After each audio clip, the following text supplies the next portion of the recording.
Welcome back, y'all. I appreciate you following along on my journey to Cat 1.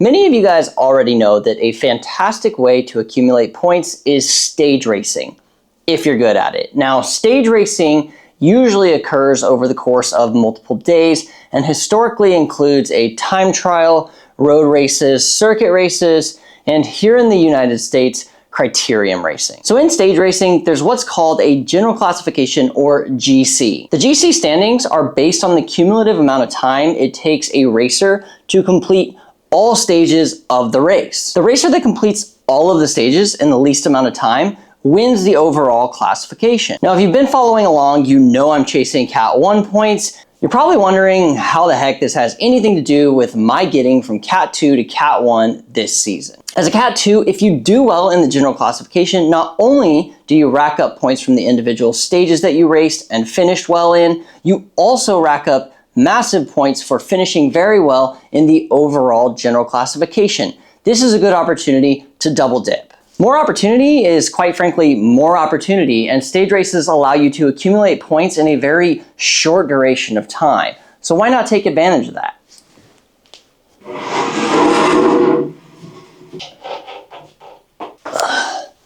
Now, this is my Scott Plasma time trial bike. And these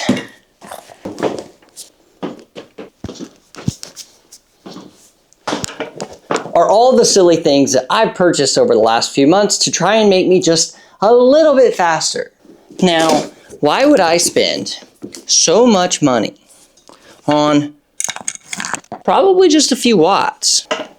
The answer is a little more clear than you might think. You see, when you get to the P1-2 ranks in bike racing, the little things really start to add up. The difference between a few watts can make or break your TT efforts. And realistically, those few watts add up to precious seconds over the course of a stage race. You see it all the time in the pro peloton, crazy designs trying to eke out just a little bit more in marginal gains. Now for me, I'm obviously not racing up against Poggy in a Tour de France type situation. I'm a Cat 2 racing local stage races. I've exhausted all the low-hanging fruit that comes from dialing in your position and just spending time in your extension. At this point, there are really only two factors in play. The first being fitness, which I'm obviously working on, as you guys have already seen, with my big endurance rides and following my training plan to the T. The next big piece of the puzzle is your CDA, which is the drag coefficient over your frontal surface area when on the bike. Most CDA gains are strictly position and form, keeping your head locked in nice and tight and keeping it down when you're racing. But at a certain point, it really is worth investing in the equipment to get you the last little bit reduction in CDA. So of course, as you guys see, I recently picked up the Cask Mistral to replace my Giro Arrowhead. I've also been running my Head Jet disc for some time now over my Head Jet 90 in the rear. The last thing though that I've really been wanting to upgrade on this bike is the cockpit and the front end. That's where AerotechTT comes into play. I picked up some brand new extensions from these guys, and these extensions are going to mate up beautifully with my Pro Missile Evo base bar. Snug as a freaking glove. Angled risers, and finally, I picked up this cool TriRig Omega 1 Aero Front Brake.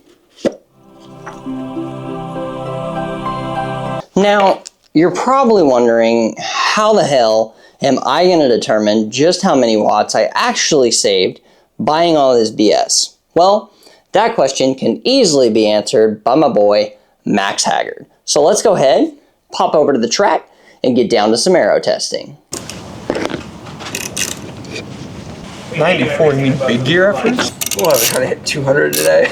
That's crazy. I've done like 150. What? Yeah, I mean, I've never... What the hell? I was doing like, I did 230 sustained. Yeah. And Corey just walked away from me, sack of shit. Looks fast. Boom.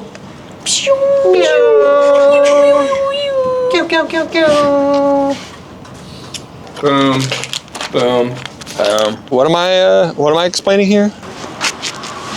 All right, folks, we are here at the San Diego Velodrome. We've got the Notio set up on the bike, ready to do some aero testing. Now, some key points, what we're actually going to swap out is just the cockpit, so base bar, extensions, and then front brake. If you guys want the complete breakdown on what this bike looks like and the complete setup as is, I already did a video on that previously. I'll link to that card at the end of this video, so check that out. Max, introduce yourself. How's it going? I'm Max. I do aero testing here at the San Diego Velodrome. So we're going to be using the Notio system. It's like an ecosystem of aero testing equipment. So there is the Notio. I think he's going to get a close-up shot of that in a second. And then we run a super high accuracy speed sensor. And then I'll sync up to, he has the Favero Osceola pedals. So using a really accurate speed sensor, power, and then some wind data, and then I'll pull some atmospheric data, we'll be able to get pretty good CDA numbers. And then we get to, do a baseline test, and then we'll swap everything over and we'll run a second test, and hopefully he goes faster. Hopefully I go faster. At the same power. At the same power. That's always the goal. All right, your rough guess. How many watts is it gonna save swapping everything over? Consider also that I'm going from the Giro Arrowhead to the Cask Mistral. My guess is it'll be like 30 watts is my 30 guess. watts. 30 watts? Yeah. All right, so if you think it's gonna be over 30 watts, comment down below over. If you think it's gonna be under 30 watts, comment under down below. We'll see who wins. Yeah, find a buddy in the comment section and bet on it with them. Pause the video now. Yeah, the line's minus 100.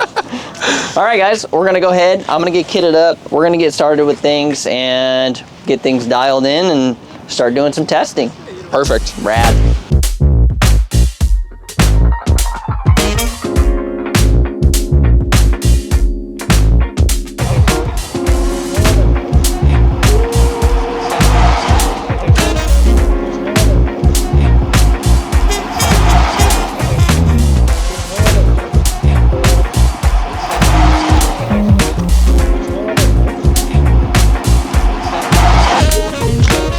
All right. Now we're just gonna swap things over. We got what, 25.3 miles an hour at 240 watts? Not bad. All right, so we'll see. Basically, it's the increase in speed that we're looking for, right? At the similar power numbers. Yeah, ideally we'd see at 240 we'd see some more speed. So Cool. So let's find out. Makes sense. Get out there. Makes sense. Go. Bolting up the cockpit now. Proceeds to miss the threads in the bolt. All right, bolting up the cockpit now. To go over all the changes, I put my disc on. I'll quantify the cost of my disc and how many watts. This is gonna be like all-in cost of each line item, and then we're gonna break it out by total watts saved. So disc is on. We are going to bolt up the front cockpit here and front brake, and then see where that's gonna leave me compared to the previous estimate without all that. And I'm gonna be wearing the Cask Mistral, so I'll quantify that as well. All the things. Oh, I pulled the bottle cages off. I guess those are free watts. So if you're not pulling your bottle cages off, pull your bottle cages off for race day. If you're drinking water, you're not going hard enough. I agree. Next sprint, it'll be 2 laps. Look at that. It's a real looking TT bike. Dude, that looks tough. Yeah, that's a different ball game. What are we gonna do with the housing? I'm just gonna shove it into the bar. With like the brakes and shit is the harder part. Yeah, not really. Setting up a center pole brake is. Yeah, it's magnetic. Nice. Yeah, dude. Ooh, that was real nice. That's what it estimated me at Valley.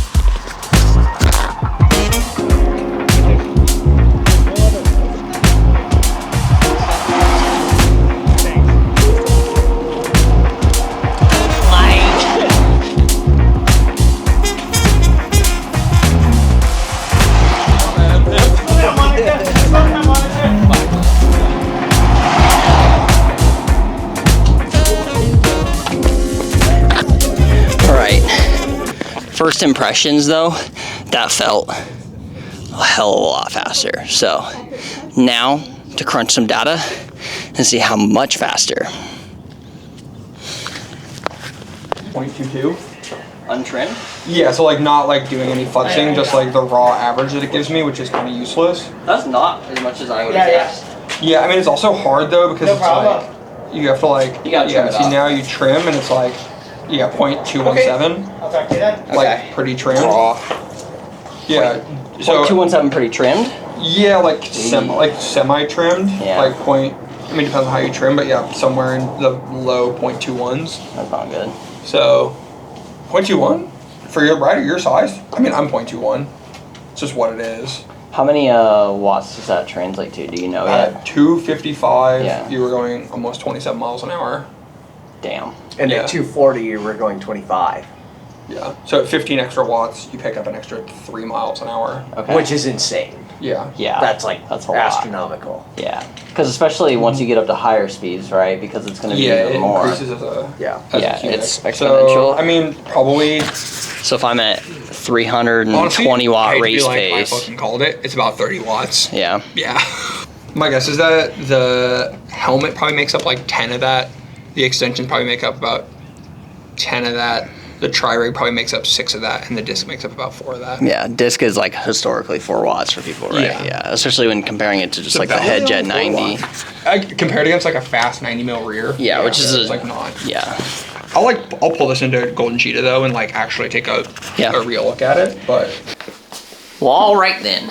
What's poppin', my party people? Time to do a little bit of analyzing. So, spoke with Max. Obviously, he imported things into Golden Cheetah here, and then initially, you can see kind of all of the data here. There's overall interval name, whatever. A lot of this is not going to be that important. The total effort you can see, around 10-minute effort.